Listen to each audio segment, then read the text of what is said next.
Looking to improve your life, brush up on your personal growth techniques? You are in the right place. Welcome to Life's Little Lessons with your host, author of Designing Your Own Destiny, Kevin A. Dunlap. Hello, this is Kevin Dunlap with Life's Little Lessons, and today I want to welcome everybody back to the show. And today I have a gentleman. His name is Robb Selander. He's a regular at the mastermind that I go to. He's done all kinds of work with helping people getting businesses started. He's even lived in the Netherlands for 14 years of his life, and he's also the co-author of a book called Marketingplan Today. Today, I want to welcome to the show, Robb Selander. Robb, welcome to the show. Hey, Kevin, thanks for having me. Of course, my pleasure. So, Robb, tell me a little bit about what is it that you do, why is it that you do it, and why are you so passionate about that? Okay, well, I have the company RRS2, which is a business consulting company, and I actually focus on marketing, strategy, and leadership development. So what I really want to focus more maybe in today is the marketing side of things. So my business partner and I, Albert Zaman, he came up with a solution for marketing for small businesses and people that are interested in putting together marketing plans. So marketing traditionally has always been something where it seemed like a few people had that inside secret to marketing and they could actually make stuff happen. And the problem with that is so many people need marketing. Every small business needs marketing. Individual people need marketing. And we've always believed it needs to be accessible. It needs to be easy to understand. So Albert came up with a system that it takes all of that marketing stuff and cuts it down into 6 core questions. Okay. If you answer those 6 questions, you basically have your marketing plan. Now you still have to work it out, but you basically have your marketing plan. And it's a really great way for businesses to invest a little bit of really focused time to get something that can really impact their company, their revenues, their products, whatever they want to use it for. Okay, fantastic. These 6 questions, it brings clarity to the company as to what they're needing to be doing. So a lot of businesses, they make the mistake when it comes to marketing, because I've been consulting businesses for a very long time, and I hear a lot of, I'm in business, I need to do something on Facebook. I need to do some marketing on Twitter. But they don't know who they want to talk to. They don't know what they want to say. They don't know what they want people to do. So our methodology goes through defining your target audience, but really defining them. And we can maybe go into that a little bit more later, because I do think that's one of the most important parts.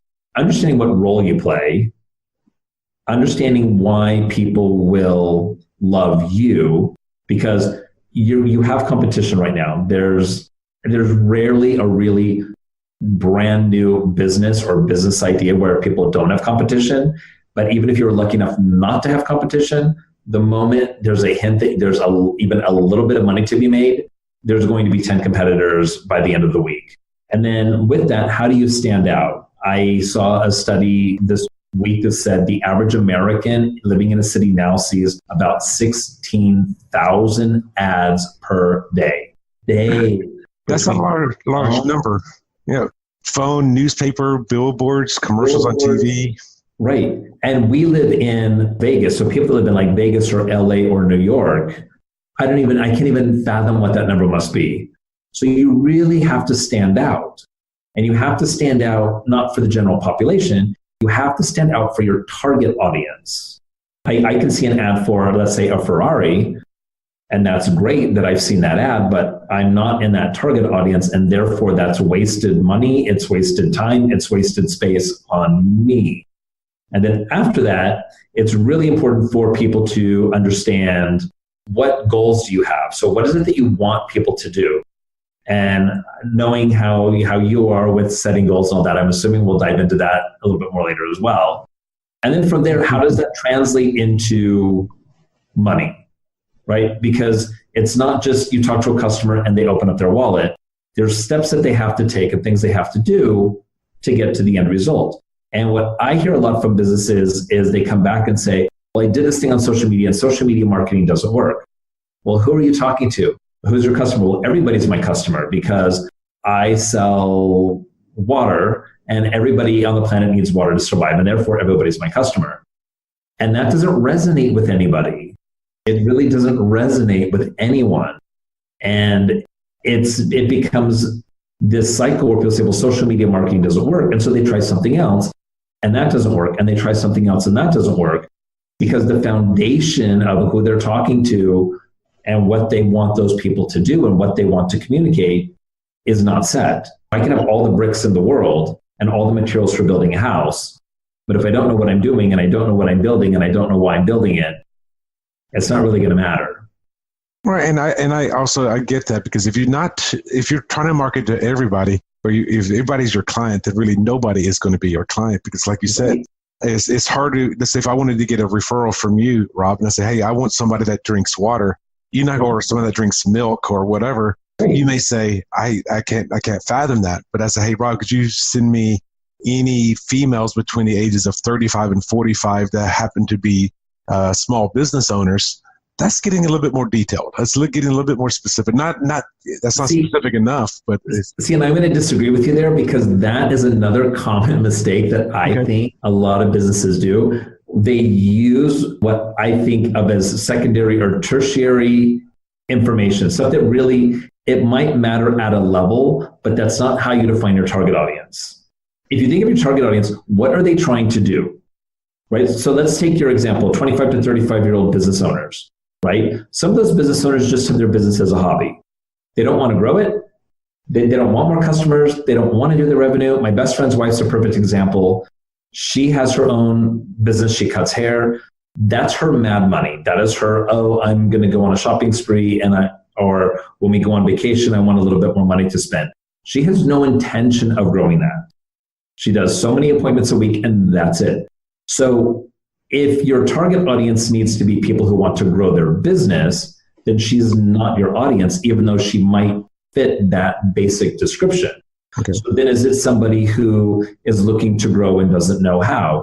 Is it looking for somebody who has a whole lot of products but nothing is selling? Is it looking for a business who maybe has a leadership problem or a vision problem, a planning problem, a cash flow problem? Once you get into that space, what problem are they having and what are they trying to do? Then you actually are getting to the point where, okay, how do I talk to them? What do they need to hear? What role do I need to play? And why are they going to love me? So I was working with somebody on a multi-level marketing, and I'm going to use that because a lot of people can relate to multi-level marketing businesses. They're really huge right now. And a lot of multi-level marketers come back and when I say, well, who's your target audience? They're like, well, anybody who wants financial independence. It's like, well, that works really well for people that are already in a place where financial independence is a goal. But people that are worried about whether or not their lights are going to be turned off, how they're going to put food on the table, they don't care about financial independence. Right now, they just care about keeping the lights on, keeping their place to live, and keeping their car, and keeping their children fed. Financial independence is so far out there. So if you try to approach somebody in a situation of, I don't know how I'm going to pay my bills, which there's a lot of people out there like that, financial independence is not going to resonate any more than if you've got somebody who has a career and they're just looking for a little bit of extra money. The message of, we can help you get your bills paid, isn't going to resonate with them because that is not something that's not a concern of theirs. Their bills are paid, they're fine. Mm-hmm. They just want a few thousand more dollars when they go on their summer vacation, or they want a little bit more money to send their children to perhaps a different private school or something along those lines. So if the messaging's wrong, even though it's the same product or the same service, it's not going to resonate with people. Okay. And is this something that you do yourself, is helping people clarify that or work with? I do. That's actually the first part of the Marketing Plan Today process. It's really identifying who your target audience is, because if you don't know that, then you can't figure out anything else. That is the foundation of everything you do, because from there, it's all about communication. It's all about resonating. And I look at target audiences like I look at, let's say, my 4 or 5 closest friends. There's commonalities across all of them, but I'm going to treat each one and engage with each one slightly different or maybe completely different than the next one based on what I know of their personalities, their emotional triggers, their likes, their dislikes, whatever that is. We use all that information to communicate with the people closest to us. We need to do the same thing for the people in the market space. We need to speak to them individually as a group. Individually as a group. Individually as a group. But you have to take commonalities that people are going to have. So if you were to say, going back to your example of business owners, but if we're looking at, let's take business owners who have no idea how to market on social media. Now we've got somebody we can talk to. Or you do a lot of coaching. Mm-hmm. So maybe it's business owners who don't know how to engage with people, or who don't feel they have the confidence to talk to the CEO of a company, the very person that they need to talk to in order to get the goals that they need. Now you can go in and you can target something rather than, hey, be better at business. We can all be better at business, but how I need to be better at business and how you need to be better at business, there's probably a very big gap there as far as, what you need and what I need. And I get that just speaking with my own clients that I've worked with in the past. Yes, it's all about what have they've already gone through, what are their, right. And it could even be gender issues, it could be racial issues, it could be anything that they're cultural issues, it could be even local issues that they're going through. That makes them unique. That's very different for somebody else. So just a contrite, generic solution isn't going to work. Absolutely. I've heard people say, well, I can't network because I'm not good with people, or I don't have the right clothes, or I'm not well spoken, or I need to lose 25 pounds first so I look better, and the list goes on. And if we don't address those needs, that thing that people are trying to do, then they really have no reason to buy our product.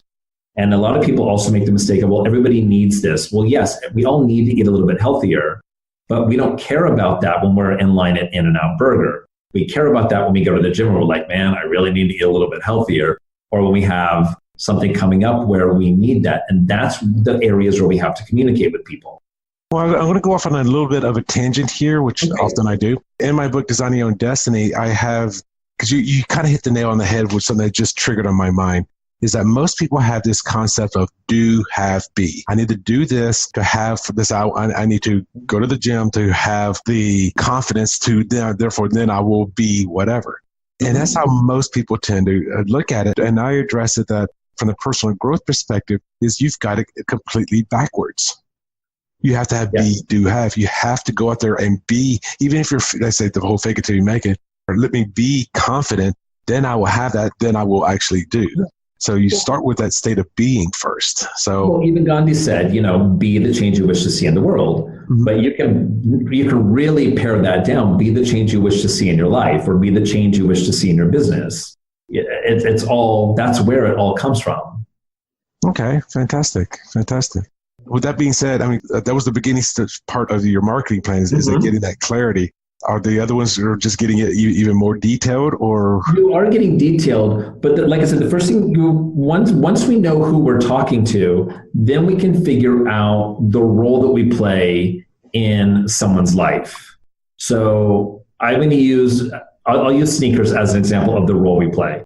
So if the person in my target audience is, let's go back to the person struggling with bills and all of that. So a pair of shoes, a pair of sneakers, that could be satisfying an entire need. That could be saving them money. So that could be helping their kids get on the sports team or whatever. So the role those sneakers play as far as, really filling a need and making it possible for a child to go to school, to play sports, is very different than the person who goes out and buys a pair of sneakers because it's going to make them look cool, make them fit in, and make them stand out. So again, the person who is looking for a $10 pair of sneakers, they're not interested in standing out. So you can't talk to them that way. And the person who's looking to really stand out, they're fine with spending $300 on a pair of sneakers they're going to wear 3 times a year. They're fine with that. They expect that. In fact, they want that and they seek that out. Okay. And so the rest of the questions is really about setting up that communication, understanding the role we play. And if I go back to the example of, let's say, our closest friends, to one of them we might be the comedy relief. That's the role that I play in a lot of my social groups. I tend to be able to come up with something really quick-witted, and I play that role.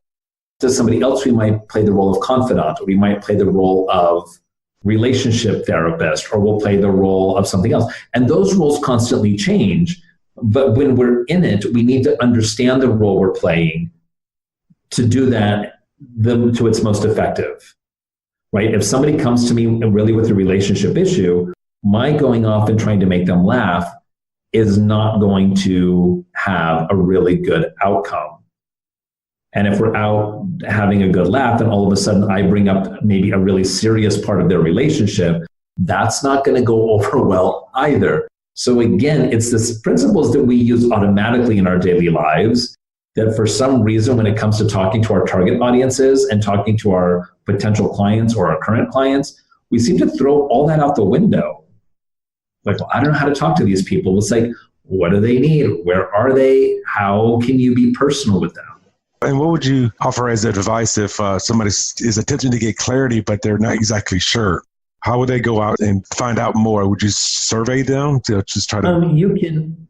That's a really great question. There's so many ways now, and social media is that's one thing that I love about social media. You get visibility into people's lives we've never had before. I can wake up and I can know things that I probably don't need to know, don't want to know, but I know them and we can use that. So you can poll people, you can talk to people. Most of us know in our businesses, from my experience counseling businesses, most of us run a business that is relevant within our own peer group. Okay. Most of us. So maybe not everybody, but few of us have a business where we have a product that we actually don't use and our friends don't use. And there may be some very specific situations there. I can't think of any of them right now. So a good place to start is just among our family and friends. Now, that can be very dangerous because our family and friends are going to tell us, usually they go into one of two tracks. They'll tell us everything that we want to hear, which is how amazing our product is, how amazing our service is, and how the world just can't wait until it's released, or how we shouldn't do it, it's a waste of time, and we should go get a real job. So once you have that basic information, so let's say your family and your friends are giving you some information, go out somewhere, talk to people and clarify that. Just because your mom likes your muffins doesn't mean the general population is going to like your muffins or your cookies, right? Just because one group that knows you really well likes the way you speak as far as motivationally or whatever, doesn't mean that's time to go out and necessarily write a book and that's going to resonate with everybody. So you really have to balance that out. And you can do that by, again, you can poll people on Facebook. You and I both go to a mastermind group and we get, sometimes people come up and say, hey, what do you think about this? What about that? What issues are you having here? People more often than not will tell you what they want. But you also have to keep in mind a lot of times people don't realize what they want because none of us realized that we needed the internet in our pocket 15 years ago. Not one of us. I never walked around thinking, wow, if only I had this internet in my pocket, if only I could play Candy Crush, if only I could, do all of these things, because that wasn't even possible. Well, I still remember kind of what you're going off on there. It's just like 10 years ago, you're going to a McDonald's or a Starbucks just so you could get Wi-Fi on your cell phone. Right, exactly. And none of us, in a lot of ways, knew that we needed this stuff.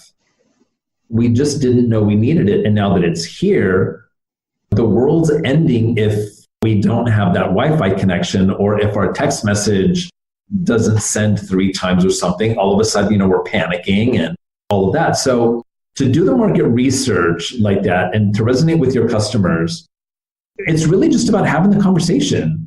But you can't go out and say, well, what would you like? Because most of the time people don't know.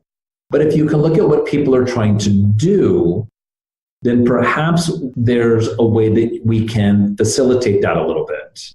Okay, so basically what I'm hearing is also you go to the locations, you go to the areas where they're hanging out. If my target audience are business owners that want to scale their business, I would not just go to a bloggers meetup. I would actually go to a networking event. I would go to those kinds of events. I mean, if I was going to open up a coffee shop, I would hang out at different Starbucks and just listen and watch. What are people doing? What are they saying? What are they asking for that they can't get? How long is it taking them to get it? Are they happy with it? Are they not happy with it? And then what about Grouchy John's, or what about this coffee shop or that coffee shop? And then if I start saying, hey, you know what? I'm noticing that this is an issue and it can be really cool if, and then you try that out. That is a way to do it. There's no right way to do it, but it has to be done. And then once you have it, it's a constant, you're never really there with your products or your marketing. You've never arrived, you've got it. There's always going to be tweaks. There's always going to be that fine tuning. It's like when software comes out, you get, 1 and then 1.2 and 1.5 and 1.7, then you get 2.0, and it just keeps going. And sometimes as an end user, as the consumer, we don't even notice those little changes, right? It's something that happens on the back end that maybe, makes something go 1,000th of a millisecond faster than it did yesterday. But it's those incremental changes that ultimately add up. And we have to do the same thing with marketing.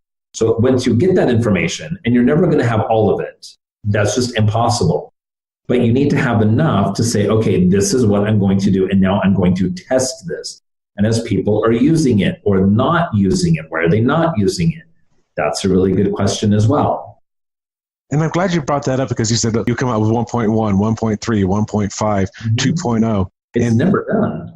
And those of us that are PC users, Windows has gone through so many different incarnations, and there were ones that worked well, and there were ones that were just horrible. Oh, yeah. So the thing is, even if you put something out there, and if the market is not reacting to it, okay, well, doesn't mean that you're a failure. You just make changes and find out what the market is desiring, and then you go or solve those problems. Right. I mean, not everything's going to resonate with everyone. I mean, look at Apple. There was a time when Apple could do no wrong. And then what was it? The last MacBook or 2 MacBooks ago or something like that got just slammed in the press and by critics. That was unheard of before that time. But then let's not keep in mind, Apple was really a massive thing way back in the mid 80s, and they almost went out of business. All of a sudden, they just kind of vanished and became a niche product.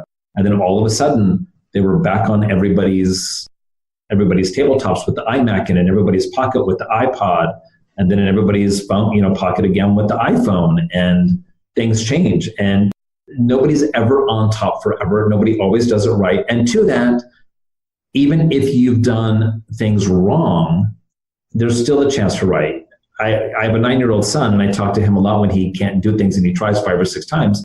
And I remind him, it took Thomas Edison, 10,000 tries to get that light bulb where he wanted it to be. And when people say, yeah, but you failed that many times, he says, no, I found 10,000 ways to not make a light bulb. And in the meantime, he found all of these other things that worked, like Post-its were a mistake.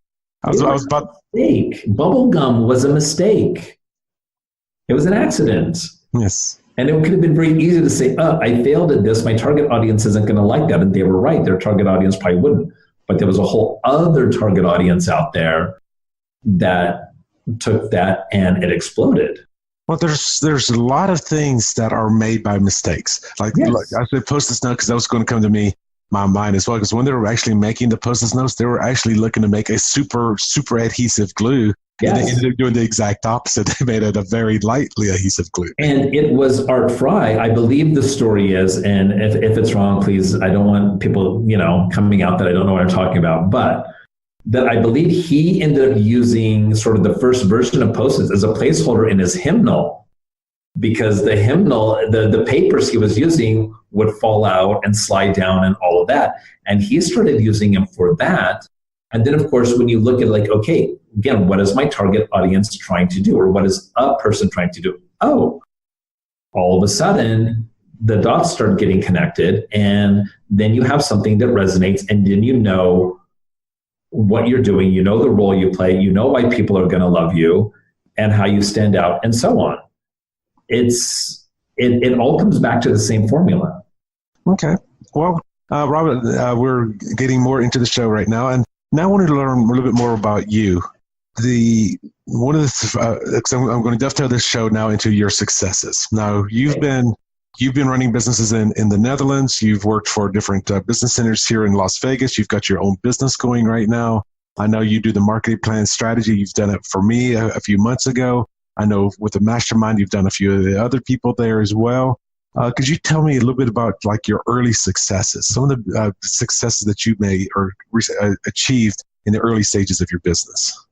My early successes, I started on my own for the first time in 1997, 1998, something like that. And it was really great because one of the earliest successes I had was I found a really cool niche market. I had been working for an internet startup that actually didn't take off, but something else did take off. So again, a failure that turns into a success. And we needed an animated GIF. I don't know if you remember when animated GIFs were it. That was like, they were the video of the mid to late 90s. And we went to get one, and the company wanted to charge us $5,000 for an animated GIF. And I was like, wait a minute, there's all these teenagers having the GIFs. So I went to the bookstore, got a book, learned how to make animated GIFs, and suddenly I was in business because I had heard a lot of my friends who were in business with restaurants say, we can't afford a website, we can't afford this, we can't afford that. I taught myself Flash, I taught myself how to do animated GIFs, and suddenly I was making websites for small businesses, and I had a ton of customers. So I had the success as far as suddenly I went from not having a business to I had enough work to keep me busy 24 hours a day, 7 days a week. So that was really awesome. And that was really right out of the gate. But that success set me up for failure because one of the reasons I got all those clients, I was giving a lot of stuff away and I didn't price accordingly. And I also said yes to everybody. And so when somebody came along that was really a project I wanted, really something that could have changed everything for me, I didn't have the time to do it. I had to say no. And that really hurt. That really hurt. I like what you said about your successes is you found a problem or a need for somebody. And then this was with a skill set, you had no skills whatsoever in it. Yet you went out there and you taught yourself to be able to fulfill that need. Now your problem is that you were either underpricing yourself or you're probably doing it for free. Oh, I was doing a lot of work for free because I wanted to, because I thought, if I do all this stuff for free, I'm going to have all these clients and they're going to tell all their friends and I'm going to have more clients and then the paying clients will come. Yeah, it didn't really work out quite that way. People who you give free stuff to, just in my experience, tend to want more free stuff. Unless there's a strategy of what that free stuff is supposed to do. And for me, I didn't have that. Okay. And that's a good learning lesson so all of you out there that are either watching this YouTube video or listening to this on the podcast, you may start off maybe 1 or 2 clients just to get some testimonials or something, get some kind of a reciprocal return on it. You may start off by doing 1 or 2 clients for free, but you do have to have your paying clients as early as possible. Otherwise, it will become an expectation. And not only do you feel guilty about now charging them, now they may feel like they're being taken advantage of because now you're actually, you were giving this away, but now you're charging me for this. And for people that are going to give something away, there is value in that if there's a strategy. And if you're going to give something away, make sure you're giving it away to somebody who, when they leave a testimonial, that's going to resonate with your target audience. So if I'm trying to get into sports clubs, for example, let's say that's the niche market I want to work in as far as marketing goes, then do a free marketing plan for a hair salon, let's say, that's not really going to resonate with my clients because the guy at the gym is going to say, well, yeah, that was really great, but do you really understand my world? So I'd want to go and find a health club too. So when I started out doing the marketing plans, I did a number of them for free. And I chose different businesses. No 2 businesses are in the same field. So I did a wedding officiant and wedding planner, a coach, somebody in multi-level marketing, somebody else in the health and wellness space. So that way, as reviews came in, there were different things to resonate to different people, right? I was very specific about, I'm going to do a marketing plan for this person and that person.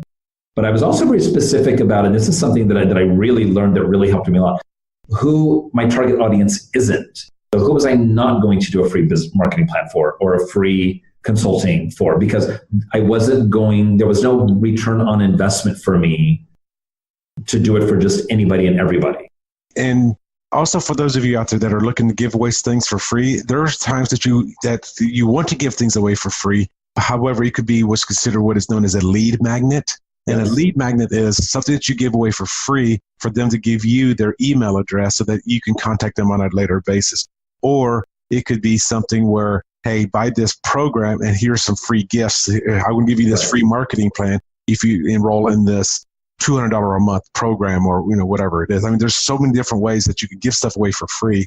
It doesn't have to necessarily be, hey, I'm giving you everything for free. So no, but people need to make sure that they're giving stuff either free directly to their target audience or to the people that have access to their target audience. It's like maybe an influential blogger or, we see a lot of product placement now, where if Taylor Swift carries a handbag, all of a sudden that handbag sold out because Taylor Swift is a direct link, if perhaps to that particular person's target audience, as opposed to if they gave the same handbag, let's say to Betty White, it probably wouldn't have the same impact.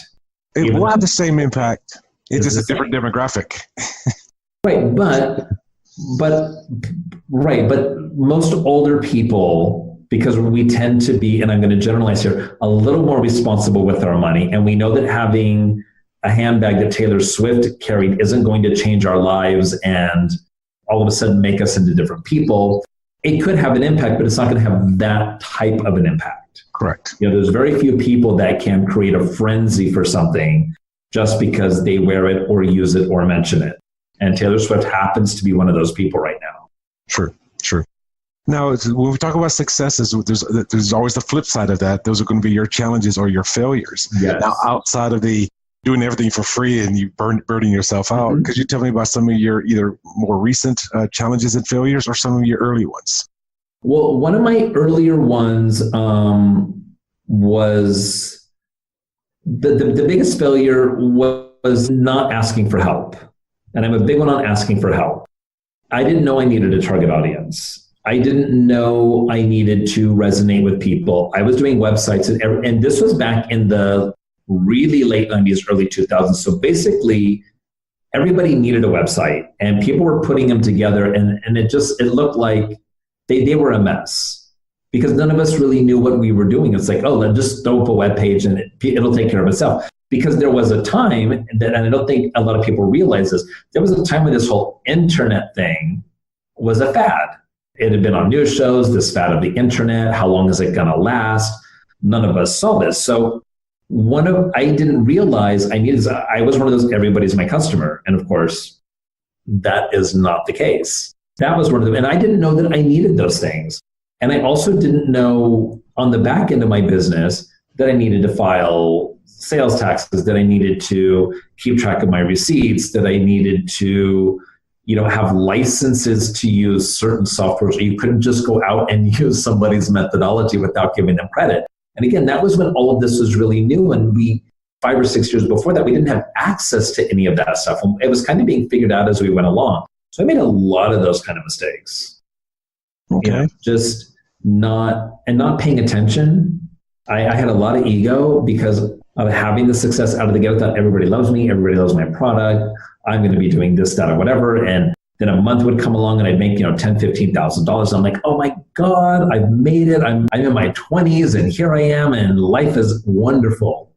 But then I didn't make any money for like 6 or 7 months. And suddenly that $10,000 or $15,000, which seemed amazing, suddenly becomes less than minimum wage. And I didn't know to plan for these things. And I didn't know to keep up. And this is something really for a lot of, especially newer businesses, I didn't know that I needed to keep a certain time, part of my schedule open for business development. And whether that's creating new business or business refinement, where you're going back and looking at, okay, am I talking to the right people? Have they changed? Do they need something different from me? And just all of those kinds of things. I didn't set away time for that because I was so busy working. And then all of a sudden, a project ends and you're there and you're like, okay, wait a minute. Your phone's not ringing because you haven't been communicating with people to call you. Customers aren't lined up because you haven't been telling people that you're going to be available. And it's just crickets everywhere. That's all you hear. And then you've got to go out and do that. And I wish I would have known that. Okay. And when you say it, because one of the first things you said was asking people for help. Now, could you extrapolate a little bit about that? Yes. Well, there's asking people for help. There's a lot of experts out there. There's a lot of free resources. You've got everything from resources from the Small Business Administration all the way down. In fact, Marketingplan Today is also a free resource online. If people are looking for that focus, if they're looking for the help, if they're looking for the business advice, it's out there, and there's a lot of free stuff out there. You don't have to spend hundreds of dollars having certain things done or getting legal advice or all of that. There are so many resources out there, so many people to ask. And that's one reason why, because of my experience going through business and my colleague Albert as well, we understand the need for people to get this information. Because if you don't, you can lose everything, right? I mean, some people cash out their 401ks. They use their children's college fund. They use their retirement fund. They take a second mortgage out on the house. And I'm one of those people, before you do that, make sure you have a business. Make sure you know what you're doing. Make sure you know who you're talking to, what you want them to do. And make sure that even if your whole marketing thing adds up, at the end of the day, do they want or need your product? Are they actually willing to open up their purses and wallets and give you their cash? Okay. If they're not, then you don't want to take those other steps.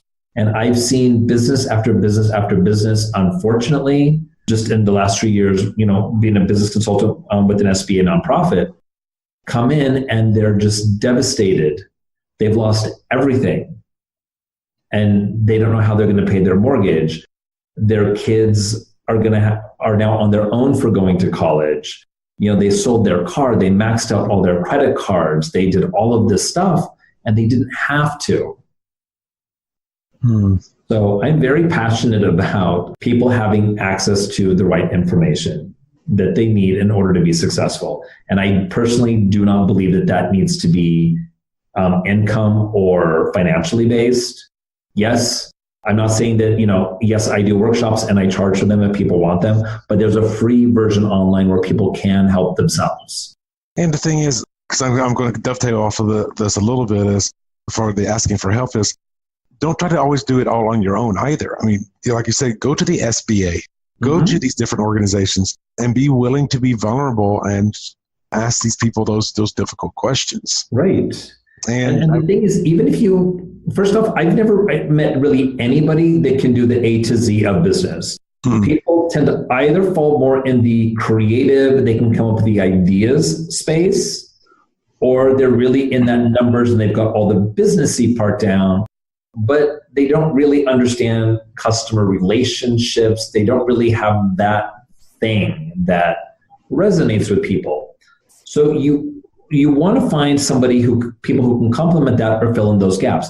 But even if you can do it start to finish, even if you are one of those people that just can't, and I would maybe, only because of my background in business consulting, I would put myself probably a little more in that category.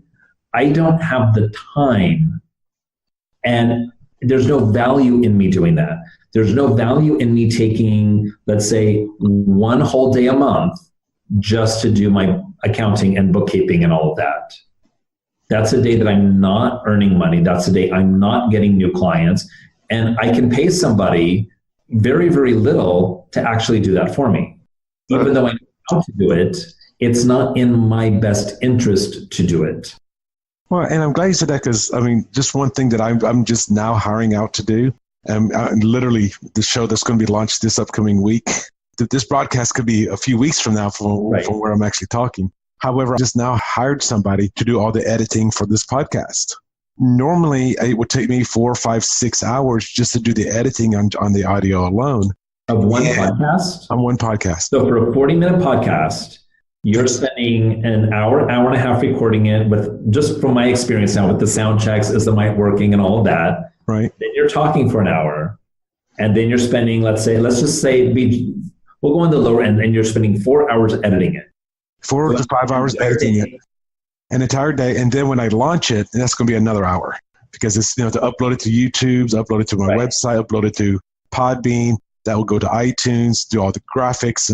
But that's a full day. That's a full day. For a 40-minute to 1 hour podcast. Correct. An entire day of your time where you're not actively making money because you're not leading a class, you're not holding a workshop. Correct. You're not out there networking. Now, obviously, this will get the word out, but that's massive. That's a massive. I think it's awesome because you can't outsource this piece. You can't outsource the interview. That is correct. But you can outsource everything else. Correct. And then I look at it as what is the cost that I'm spending on this? And then if I divide that, let's say it's going to cost me $30 for a professional to do it, and they can probably do it in 1 hour. Right. It would normally take me 5 because they have got all the better equipment. So say I paid them $30 to do that.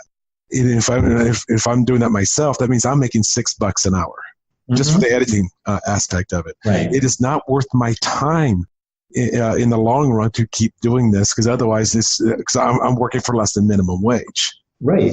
So my better thing. Where it comes from working in your business to working on your business. Correct. And in the beginning, we all need to work in our business. And by working in our business, I mean, we're vacuuming our own office floors, and we're taking out our office trash, and we're editing our own podcasts, and we're being our own IT person, and we're doing all of those things.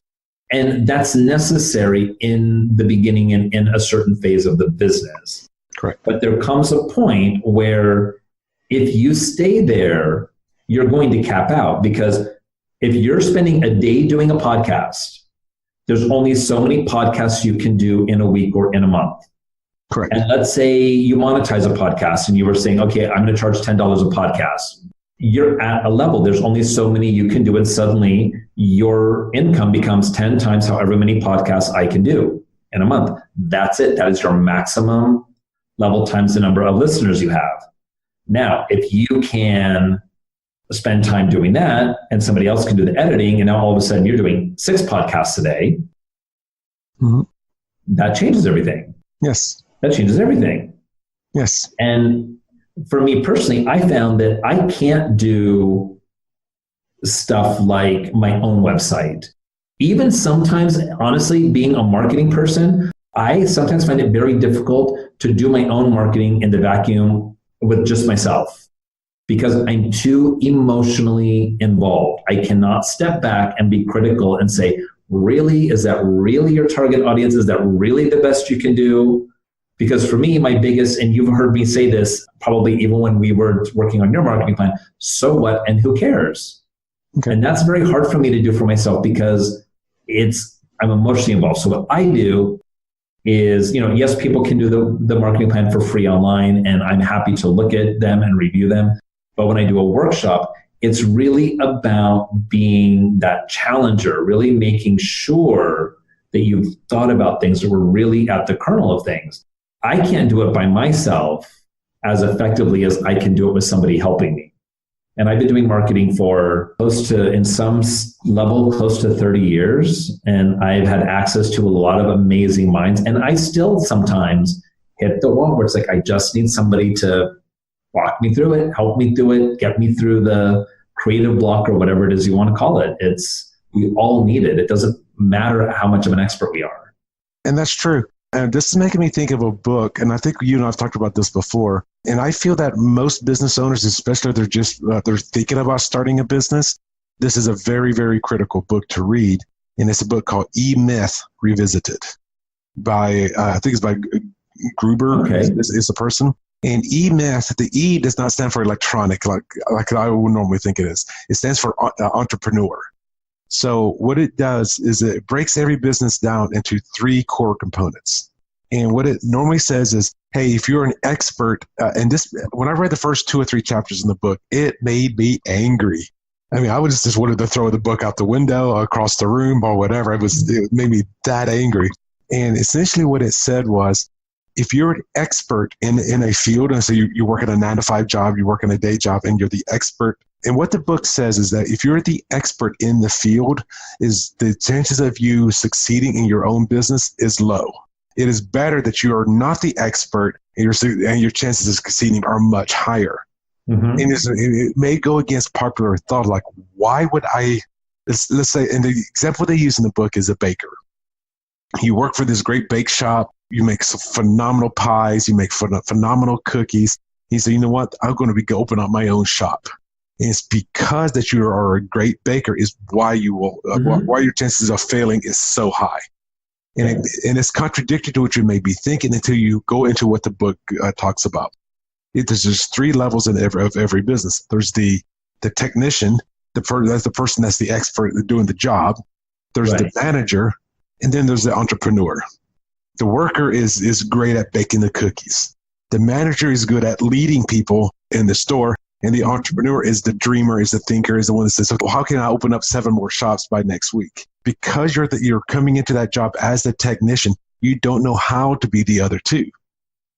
And that's why your higher chances of failing is because you could get stuck in that technician role. That's why I like say Dan Marino, a football player, will open up a high-end restaurant. He's a quarterback. What does he know about high-end restaurants? It's because he was the quarterback and he has the funds that he goes and hires the top chefs. He hires a great staff, and then he's just going off his name as the entrepreneur to build that business. And I think what's key there, because when I was talking about getting help and we don't know what we don't know, when you're a quarterback and you're opening up a restaurant, you don't know anything about the restaurant business. But like for me, it's very easy for me to be like, oh yeah, I've got marketing down. I've been doing it for a while. And I've got all these companies I've worked for, or worked with like Microsoft and Nestle and Johnson & Johnson. It's very easy to say, I'm kind of there and I can learn stuff, but I'm the expert. But that's where it truly becomes dangerous. We have to step back. And I think as well, what I've seen with entrepreneurs is that we need to know what kind of entrepreneur we are. Like I've met some amazing people. They're awesome at ideas. They're great at ideas. In fact, they're some of the most amazing idea people I've ever met. And that's where they need to leave it.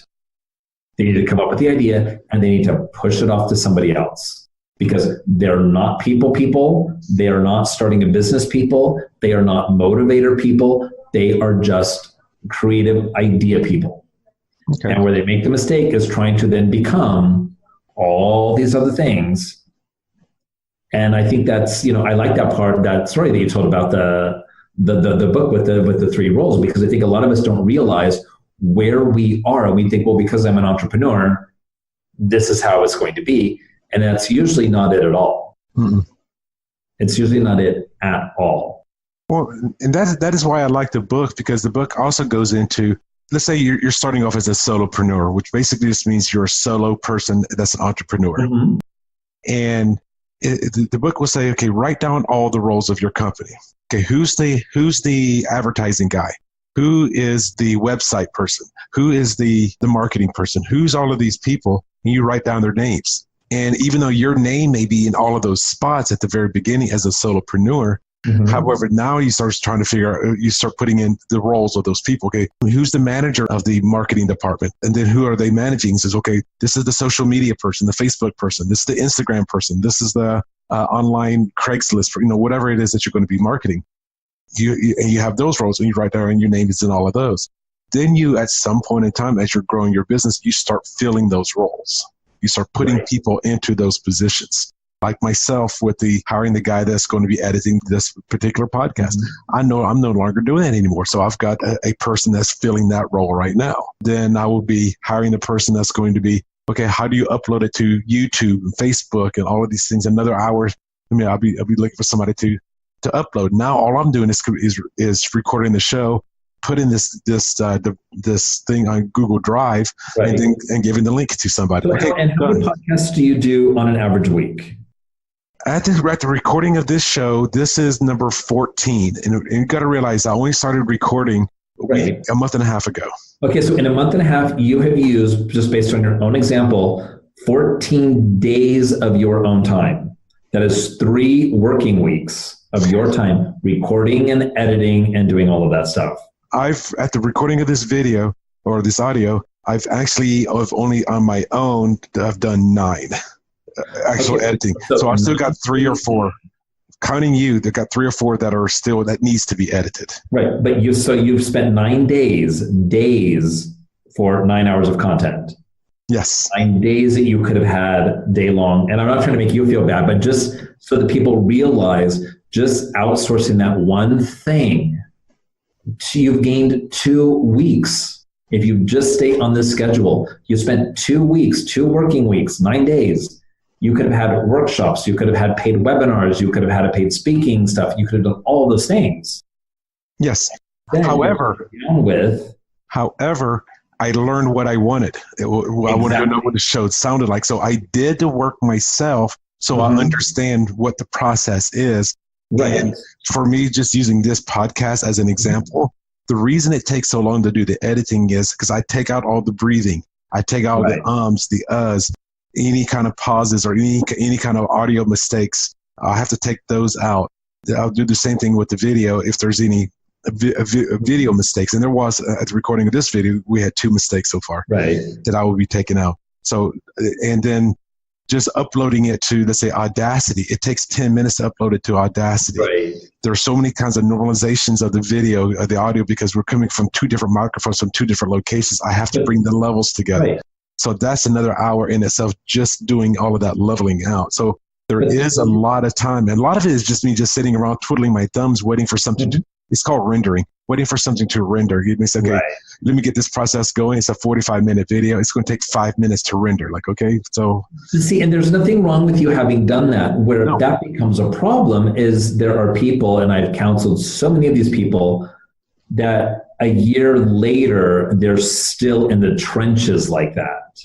2 years later, they're still, and that's where it becomes a problem. I'm a huge believer in understanding the process and what's there, because now when you talk to your editor, you can talk more as a colleague, not as sort of say, well, I need a podcast, I need you to do your editing stuff, and I'm not really sure what it is, but just do it for me.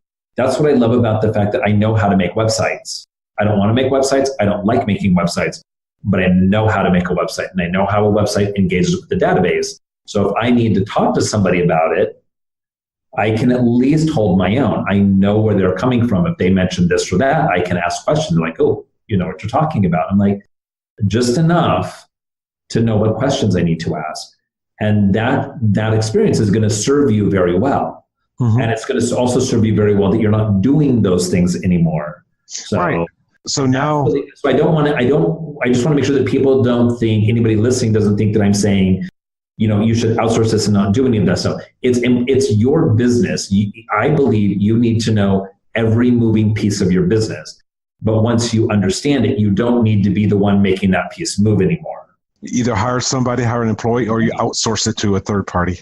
Or figure out a way that piece doesn't need to be done anymore because 2 other things or something else will take care of 3 things more efficiently. Correct. And that's what I was trying to get to, not that if you don't want to do accounting, just shove it off to somebody. No, be diligent about it. Understand how it works.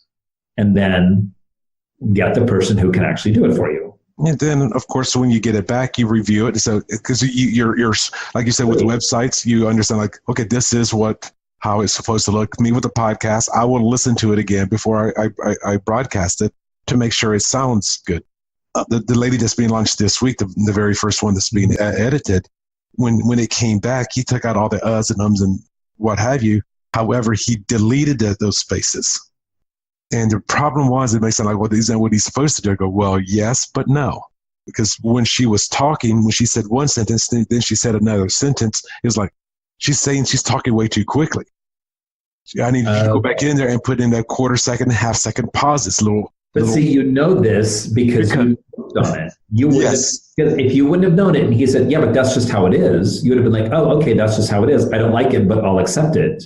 Mm-hmm. But you know that's not how it is. And if he comes back and says, that's just how it is, you could be like, no. Here's what you need to do. And then all of a sudden, you've got the quality control, because you never want to give that up. Correct. You never want to outsource your quality control. But yeah, that I just think it puts you in a different space. And that person's going to treat you differently because they know that you know what they know. You know? So they can't get away with, and unfortunately it happens a lot, they can't say, yeah, but that's just the way it is.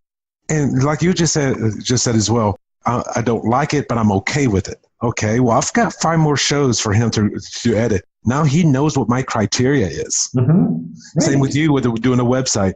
So this is what I expect out of a website. I expect these things to be done. I want a video on this page, and when I send you another one, I want on video on page 1 on all of these websites. This is our standard design. So yes, so for those of you out there just getting started, yes, you may be in the trenches, you may be that technician, but once you start getting to the level of being that manager, because you know how it works. You've been through the trenches. Even if you don't know how to do something, like say you're hiring somebody to build your website because you have no idea how to do that. But look at what other people are doing, and then when you get the finished product, is it what you actually were wanting? So you've got a little bit of experience as far as that is concerned. And it's also key to know these things because let's say one day your editor says, you know what, I've got this big project, or I don't want to do editing anymore. You don't want that part of your business coming to a grinding halt because then you're like, oh my gosh, this person can't edit. I need something done in 3 days and there's nobody to do it. Worst comes to worst, you can stay up and you can do it yourself. Correct. You're not at the mercy of somebody else because those things happen. And you're in business long enough, those things are going to happen. And I've been in business long enough to realize and learn those things never happen when it's convenient. Well, that's the funny thing it's never like, I've got 3 weeks with nothing to do, and my editor just quit. Therefore, great, I've got something to fill up my time. No, it happens when that needs to be delivered in an hour, and all of a sudden everything comes crashing down. That's just how it seems to work. And if you don't know that stuff, then you're really at the mercy of everybody else. Where if you know it, okay, maybe you pull an all-nighter, maybe you cancel your weekend plans or something, but there's a solution to getting it done. Mm-hmm.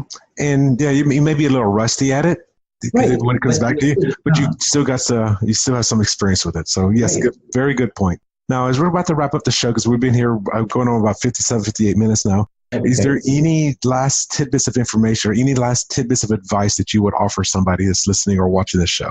Well, as a marketing person, my big advice is know, and this comes back every mastermind group at least once, know who your audience is, know who you're talking to, know what role you play, know what relevance you have in their lives, and know what you want them to do. If you know that, everything else will, as far as marketing goes, as far as working with the customers, you can pull everything else together, in my experience. Well, everybody, I do want to say thank you for being on the show. I would listen to the show. And Robb, I also want to say thank you as well. If you want to get a hold of Robb, look at his Marketingplan Today services. One of the websites you can go to. And what is your main website that people can? My main website is RRS2.com. And if anybody's interested in downloading my mobile card, you can do that. You get everything right to your cell phone. You can text RRS2 to the number 40691. It'll be right there on your phone. And that'll give you my mobile website. So super, super easy, super convenient. And what about this Marketingplan Today? Marketingplan Today, if you go to RRS2.com, there's a little link at the top. It says Marketingplan Today. You're right there. So they can go in there and download and watch the videos and whatever. Yeah, so the platform, it's free. You'll need to enter your email. There are videos with my colleague Albert right now. I'm actually in the process I'm getting myself ready to update those videos, but it will walk you through the plan. And if somebody goes through it and they want to get my input on it, I'm happy to take a look at those and see how I can help. And I know the first time I looked at the Marketingplan Today about 6 or so months ago, it was which languages is it in? It's in Dutch and English. So the site, if you click from the US, it'll go into English. So yeah, but you can do it in both. The book is available already in Dutch, and I have copies of it in English, and we're just getting ready to get that produced here and then on to Amazon in English, and that'll probably be very early January.